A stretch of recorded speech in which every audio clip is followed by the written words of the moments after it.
और आइए अब शुरुआत करते हैं। नेपाल में कुदरत ने ऐसा कहर बरपाया है कि कुछ ही पलों में जिंदगी मलबे में दब गई और बदल गई।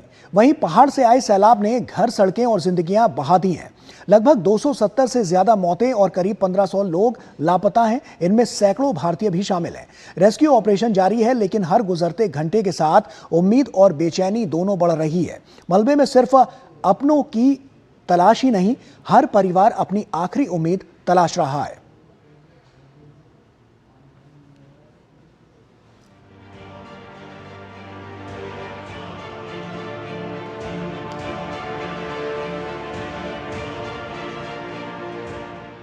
जहां कल तक हंसती खेलती जिंदगियां थीं, आज वहां सिर्फ तबाही है।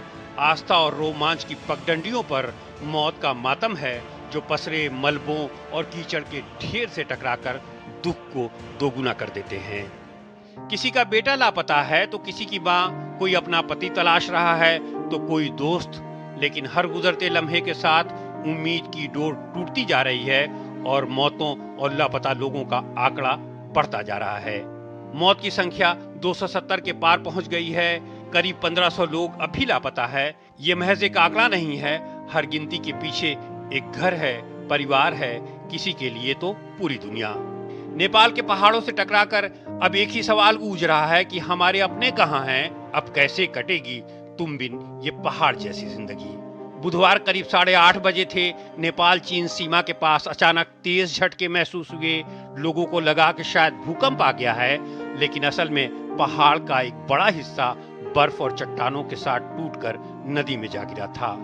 मलबे ने नदी का रास्ता रोका, पानी जमा होता गया। फिर अचानक जैसे किसी ने पहाड़ का बांध खोल दिया हो और पानी, बर्फ, मिट्टी, चट्टानों का सैलाब नीचे की तरफ दौड़ पड़ा और घर, सड़कें, पुल, गाड़ियां, जिंदगियां, सब कुछ ताश के पत्तों की तरह बहा ले गया और पीछे छोड़ गया मौत का मंजर। रोते बिलखते और जान बचाकर भागते लोग। मलबों में अपनों की तलाश जारी है। इस त्रासदी ने भारत के कई परिवारों को भी चिंता और इंतजार में डाल दिया है। 288 भारतीय नागरिक अभी लापता बताए जा रहे हैं। नेपाल के उस पार तिब्बत में भी हालात बेहद गंभीर हैं। चीन की सरकार के मुताबिक 550 से ज्यादा लोग लापता हैं। इस मुश्किल घड़ी में भारत ने नेपाल को हर संभव मदद का भरोसा दिया है। प्रधानमंत्री नरेंद्र मोदी ने नेपाल के प्रधानमंत्री से बात कर संवेदना जताई और मदद का आश्वासन दिया। विदेश मंत्री एस जयशंकर ने अधिकारियों और नेपाल व चीन में तैनात भारतीय राजदूतों के साथ स्थिति की समीक्षा की। विदेश मंत्रालय के मुताबिक भारतीयों को खोजने, सुरक्षित निकालने और नेपाल के राहत अभियान में पूरी मदद करने को प्राथमिकता दी जा रही है। अब तक 21 भारतीयों को सुरक्षित निकाला जा चुका है।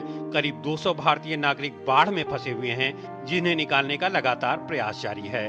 भारत जरूरी सामान, दवाइयां, मेडिकल सप्लाई जैसी राहत सामग्री भेज रहा है। विदेश मंत्रालय ने 24 घंटे का कंट्रोल रूम बनाया है। काठमांडू और बीजिंग में भारतीय मिशनों की हेल्पलाइन लगातार काम कर रही है। नेपाल में हजारों आंखें किसी चमत्कार का इंतजार कर रही हैं। घरों में मातम है, लेकिन उनके दरवाजे खुले हैं कि शायद उनका अपना लौट आए।